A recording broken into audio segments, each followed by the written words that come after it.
सोमवार के दिन की अष्टमी पढ़ने पर। कौन से दिन? सोमवार के दिन कौन सी तिथि? जम के बोलो। अष्टमी।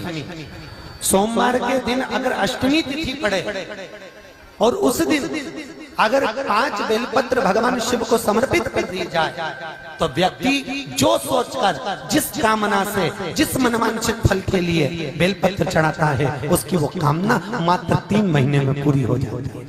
मात्र 3 महीने। सोमवार की अष्टमी के दिन 7 चुल्लू जल या तुम्हारे हाथ में जो लोटा होता है पानी का, उस जल को जब डालते हैं 7 बार धीरे धीरे धीरे धीरे उत्तर की ओर मुख कर कर, दक्षिण में बैठकर उत्तर की ओर मुख कर कर जब 7 बार जल दिया जाता है, जल चढ़ाया जाता है, 7 वृक्ष की पत्तियों को तोड़कर शिव जी को चढ़ाया जाता है। कितना भी कष्ट का समय चल रहा हो, वो कष्ट का समय कट ही जाता है और कुछ अच्छी खबर मिलती जरूर है, कुछ अच्छा मिलता जरूर है। सोमवार की अष्टमी के दिन भगवान शंकर को बेलपत्र समर्पित जरूर करना चाहिए, वो भी शाम के समय पर। प्रयास करा करो, अगर घर में संपदा लक्ष्मी नहीं आ रही हो, व्यापार व्यवसाय नहीं चल रहा हो, नौकरी सर्विस नहीं मिल रही हो, बहुत तकलीफ हो,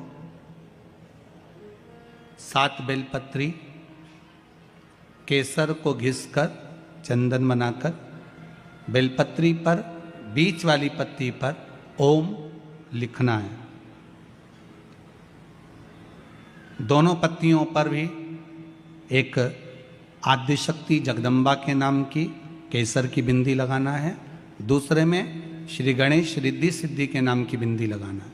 शिव जी पर समर्पित करते जाना, शंकर को चढ़ाते जाओ। सोमवार की अष्टमी के दिन भगवान शंकर को बेलपत्र समर्पित जरूर करना चाहिए, वो भी शाम के समय पर। आप लोग तो जानते होंगे कि सोमवार की जो अष्टमी होती है, शंकर और पार्वती के मिलन का दिन होता है। किसके मिलन का है? जम के बोलिए। शिव और पार्वती के मिलन का दिन होता है सोमवार की अष्टमी का दिन। साल भर में लगभग 4 या 5 सोमवार की अष्टमी पड़ती है, इससे ज़्यादा नहीं पड़ती। पर भाग्यशाली हो आप सब, अब की बार तो लाइन से 2 बार पड़ रही है शायद एक सोमवार अष्टमी। शिव और पार्वती के मिलन का दिन होता है सोमवार की अष्टमी। इसमें मां जगत जननी जगदम्बा अपनी 64 योगिनियों को लेकर शंकर भगवान के सामने नृत्य करती हैं जब सोमवार की अष्टमी पड़ती है। जैसे शिवरात्रि का महत्व होता है, उसी तरह सोमवार की अष्टमी का महत्व होता है। जब 64 योगिनियां माता शंकर भगवान के सामने नृत्य करती हैं, तब भगवान शिव उठकर खड़े होकर उन 64 योगिनियों को अपने हस्त कमल पर धारण करते हैं, और हस्त कमल पर धारण करते हैं तब उन 64 योगिनियों को लक्ष्मियां प्रदान करती हैं। लक्ष्मियों को, लक्ष्मी माता को वो 64 योगिनियां दी जाती हैं। लक्ष्मी मैया उन 64 योगिनियों को भगवान विष्णु के पास लेकर जाती हैं। भगवान नारायण उन 64 योगिनियों को ब्रह्मदेव के पास लेकर जाते हैं।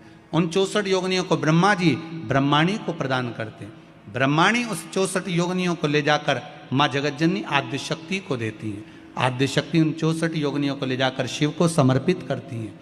शंकर भगवान की कथा कहती है, सोमवार की अष्टमी पड़ने वाले दिन अगर बेलपत्र पर केसर का भाग लगाकर, ओम लिखकर केसर का ही तिलक लगाकर माँ आद्य शक्ति गणेश जी रिद्धि सिद्धि के नाम से 7 बेलपत्र शिव को समर्पित कर कर लाल वस्त्र में उसको बांधकर, जिसका व्यापार व्यवसाय या नौकरी सर्विस नहीं हो, बहुत कष्ट चल रहा हो, बहुत जिंदगी में दुख चल रहा हो, उसको 2-1 महीना रख कर देखो, बाबा लाइन लगा देगा आपकी संपदा की ओर, आपका हाथ पकड़ देगा।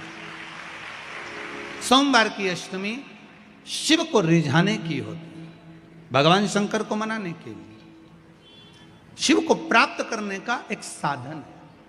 जिन लड़का लड़कियों का विवाह नहीं होता, सोमवार के अष्टमी के दिन अशोक सुंदरी वाली जगह, सबको मालूम है ना अशोक सुंदरी की जगह, अशोक सुंदरी वाली जगह पर 7 हल्दी की बिंदी रख दी जाए, लड़का लड़की जिसका विवाह नहीं हुआ उसका हाथ रख दिया जाए, और वही हाथ के छापे पीपल के वृक्ष पर 5 लगा दिए जाएं, महाराज 3 महीने में उसका विवाह पक्का हो जाता है। सोमवार की अष्टमी का इतना भाव है महाराज, सहज नहीं है सोमवार की अष्टमी, शिव और आद्य शक्ति का मिलन है सोमवार की अष्टमी। भगवान शंकर और पार्वती का मिलन। ऐसी कौन सी कामना है जो शिव पूर्ण नहीं करते? बस आपका विश्वास, आप उस पर भरोसा करना तो पूर्ण करना। पूर्ण भरोसा मतलब छोड़ दिया छोड़ दिया। पूर्ण भरोसा मतलब शंकर जी के मंदिर में नारियल नहीं फूटता, फूटता है क्या? नहीं, क्योंकि पूर्ण समर्पित होता है। शिव जी को आधा चावल का दाना भी नहीं चढ़ता, पूर्ण चढ़ाई है। शिव जी को आधा फल नहीं चढ़ता, पूर्ण चढ़ता है। श्रीफल भी चढ़ेगा तो पूर्ण चढ़ेगा। शंकर भगवान के पास में आधे का कोई काम नहीं है, उनको पूर्ण समर्पण चाहिए। आपका पूर्ण समर्पण अगर आप दोगे तो शिव उसको स्वीकार कर। सहज सी बात कहेंगे, आपके जीवन के लिए बहुत काम आएगी। कोई पैसा लेकर भग गया, नहीं दे रहा ना, आप जरा शांति रखना, बहुत शांति रखिए। एक अलोना कंडा, कंडा जानते हो ना, जो अलोना कंडा किसको कहते हैं? एक होता है गाय का गोबर जिसको थाप दिया जाता है। ये जो थपा हुआ जो कंडा होता है ये कभी भी यज्ञ में काम नहीं आता, आपको मालूम होगा। अब आज के ज़माने में तो भले आप सब जानते ही हो कि लोग मानते तो कुछ है नहीं, पर जिस पर हाथ का छापा पड़ गया, थप गया, वो यज्ञ में हवन में काम नहीं आता।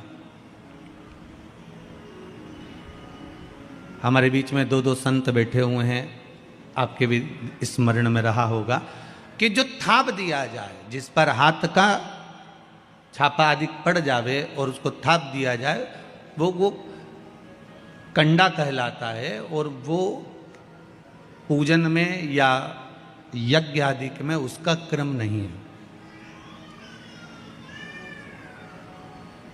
गाय जब पोटा करे और पोटा कर या उसको उठाकर ऐसा कैसा ही कहीं रख दिया गया, वो सूख गया, उसको अलोनी गोबरी कहते हैं, उसको अलोना कंडा कहते हैं। उस पर कोई छापा नहीं डला है, उस पर कोई ट्रेडमार्क नहीं लगा है, उस पर कोई आपका हाथ नहीं छुआया गया है, उसमें कोई वस्तु की मिलावट नहीं है। वो गाय ने दिया और वो सूख गया, उसको अलोनी गोबरी कहते हैं, अलोनी भस्म कहते हैं। उस अलोने कंडे को लाइए, उसको जलाइए, उसकी भस्म तैयार करिए। उस भस्म को तैयार कर कर उस भस्म को बेलपत्री के वृक्ष के नीचे रखकर और उसमें थोड़ा सा भाव, एक भस्म को थोड़ा सा भाव, उस भस्म का एक छोटा सा लिंगायत आकृति सिद्ध कर कर उसको बेलपत्री के वृक्ष के नीचे रखकर उसका पूजन करिए। और किसके लिए करना है? जो पैसे ले गया और दे नहीं रहा। आपने हाथ पैर जोड़ लिए, फोन कर लिए, 50 बार बोल दिया, 50 बार विनती कर दी, वो नहीं दे रहा ना, वो नहीं दे रहा। आप उसके लिए एक भस्म का लिंग तैयार कर कर उसका पूजन, उसका स्मरण कर कर उससे विनती कर लेना। बाद में उसी का विसर्जन उसी वृक्ष के नीचे जल डालकर धीरे धीरे नाम स्मरण कर कर छोड़ दें। उस भस्म का थोड़ा सा भाग लेकर आए, मस्तक पर तिलक लगाकर केवल एक बार या तो फोन पर बात कर लें या उसको बोल दें कि हमारा धन दे दीजिए। उसके बाद बाबा जाने और बाबा भस्मी धारी जा रहे। अब वो भूत भावन भूतेश्वर भगवान भस्म रमाने वाला रमैया मेरा शिव सब जान लेगा। आपको तो केवल एक बार उससे बात करना है या फोन लगाना, फिर बाबा के हाथ में। ये आपके जीवन में बहुत काम आएगा, बहुत। जैसे आपको पहले कहा था कि अगर धन चले जाए, पैसा कोई चोरी चले गया, कोई वस्तु चली गई, कोई वस्तु जाने पर अपने को क्या करना है? गवर्नमेंट अपना कर्म कर रही, पुलिस अपना काम कर रही, वस्तु गुम गई है, नहीं मिल रही है, एक 5 मुखी रुद्राक्ष कटोरी में शहद और जल रखकर या शक्कर रखकर बीच में घर का पूरा सेंटर मिलाकर नाभि में रख दीजिए उसको। महाराज 5 से 7 दिन लगते हैं, जो वस्तु गई है उसकी सूचना मिल जाती है, वस्तु प्राप्त होना प्रारंभ हो जाती है। शिव जी पे विश्वास कितना करना चाहिए? कई लोग पूछते हैं महाराज जी आप बताओ शंकर भगवान पे विश्वास कैसे करें? तो हमने कहा जैसे पायलट पर करते हो ऐसे भगवान शंकर पे करो। जैसे ट्रेन में बैठते हो तो ट्रेन चलाने वाले ड्राइवर पर करते हो, ऐसे शंकर भगवान पर करो। बस में बैठते हो तो बस के ड्राइवर पर करते हो, ऐसा भगवान पर करो। पायलट कैसा हवाई जहाज चला रहा है आपको मालूम है क्या? जम के तो बोलो, जम के बोलो।